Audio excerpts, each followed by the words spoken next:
இடம்பொருள் நேயர்களுக்கு வணக்கம். ஸோ இன்னைக்கு பார்த்தீங்க அப்படின்னா இப்போ சிறகடிக்க ஆசை சீரியலில் அடுத்து என்னதான் நடக்க போகுது அப்படின்னு பல கேள்விகள் நம்ம வந்துட்டே தான் இருக்கு. ஏன்னா முத்து இதுவரைக்கும் பொறுமையாக இருந்ததே பெரிய விஷயம் தான். அவருடைய இயல்பான கேரக்டருக்கு குணாதிசயத்துக்கு இந்த இடத்துல அவர் கோவப்பட்டிருக்கலாம், இந்த இடத்துல ஏதாவது வார்த்தையை விட்டுருக்கலாம், ஏதாச்சும் கிண்டல் பண்ணியிருக்கலாம், எல்லாத்தையும் பண்ணக்கூடிய ஆள் தான். ஆனால் அவர் எல்லாத்தையும் பண்ணாமல் இருக்கிறதுக்கான முதல் காரணம் என்ன அப்படின்னு பார்த்தீங்கன்னா இந்த ஃபங்க்ஷனுக்கு நம்மளை வர வேணான்னு சொல்லிட்டாங்க, நம்மளை வந்தால் பிரச்சனை வரும்னு எல்லாரும் சொல்லணும் போது நமக்காக பேசுனது ரெண்டு பேர் தான். முன்னாடி நமக்காக பேசுகிற நம்ம அப்பா, இன்னொன்று பார்த்தீங்க அப்படின்னா நம்மளுடைய மனைவி, ரெண்டு பேரும் நாங்கள் வரல அந்த ஃபங்க்ஷனுக்கு அப்படின்னு சொன்னதுக்கு பிறகு தான் வேறு வழி இல்லாமல் ரவியும் ஸ்ருதியும் அதெல்லாம் ஒரு பிரச்சனையும் ஆகாது, வாங்க நீங்கள் கூட இருக்கணும்னு சொல்லிட்டு ஆசைப்பட்டு பாசமாக கூப்பிட்டுருக்காங்க அப்படிங்கிறது அவருக்கு மனசில் இருக்குது. அதனால தான் எக்ஸ்ட்ராவாக ரொம்ப அமைதியாக எவ்வளோ வாயை கண்ட்ரோல் பண்ண முடியுமா கண்ட்ரோல் பண்ணிகிட்டு இருக்காரு. அப்பயுமே அவரால் சில இடத்தெல்லாம் விடவும் வாயை கண்ட்ரோல் பண்ணவும் முழுசாக முடியல. ஏன்னா அவரோட இயல்பான கேரக்டரே அதானே.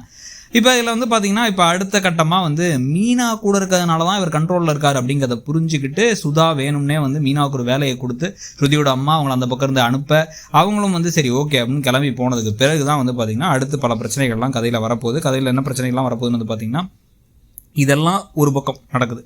இன்னொரு பக்கம் பார்த்தீங்க அப்படின்னா ரோகிணி எப்படியாச்சும் தன்னுடைய அப்பா இங்கே எங்கே அப்படிங்கிற கேள்வி வந்துடக்கூடாதுங்கிறதுக்காக அதுக்கு முன்னாடி அவசரமாக முத்துவை கோவப்பட வைக்கணும் அப்படின்னா அவங்க குடிக்க வைக்கிறதுக்காக ஒரு ஆள் அனுப்புகிறாங்க. ஆனால் ஒரு ஃபங்க்ஷனில் வச்சு அவர் குடிப்பாருன்னு என்ன நம்பிக்கையில் இது பண்ணாங்கிறது தெரில. இது வரைக்கும் எந்த ஃபங்க்ஷனில் அவர் குடிச்சிட்டு வந்தெல்லாம் பிரச்சனை பண்ண மாதிரி நமக்கு தெரில ரீசன்ட் டைம்ஸில்.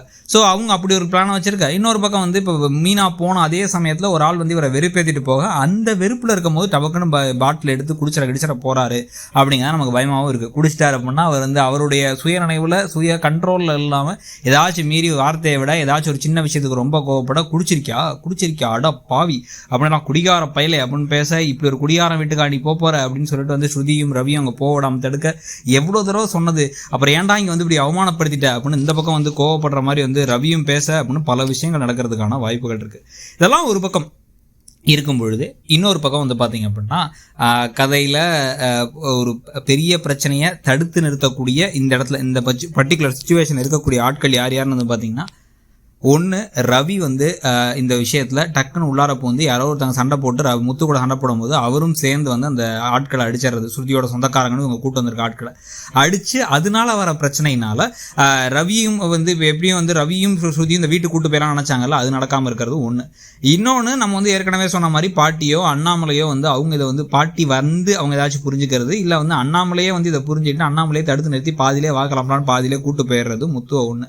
இது ரெண்டுமே இல்லை அப்படின்னு பார்த்தீங்கன்னா மீனாவே கோவப்பட்டு மீனா போதும் வாங்க போகலாம், இப்படி அவமானப்படுத்தப்பட்ட இடத்துல நீங்கள் இருக்கணுங்கிற அவசியமே இல்லை வாங்கன்னு கூட்டு போக போகிறாங்களா, இல்லை எல்லாரும் எதிர்பார்த்த மாதிரியே கடைசியாக முத்து ஒரு கோபத்தில் முன்கோபத்தில் ப்ளஸ் அந்த இடத்துல இவங்கெல்லாம் அவமானப்படுத்துறதுனால செஞ்ச ஒரு சம்பவத்தால் கடைசியில் அவர் தலையிலே இந்த பழியெல்லாம் விழப்போதாங்கிறத பார்க்கணும். உங்களுக்கு என்ன தோணுதுங்கிறத சொல்லுங்கள். தேங்க்ஸ்.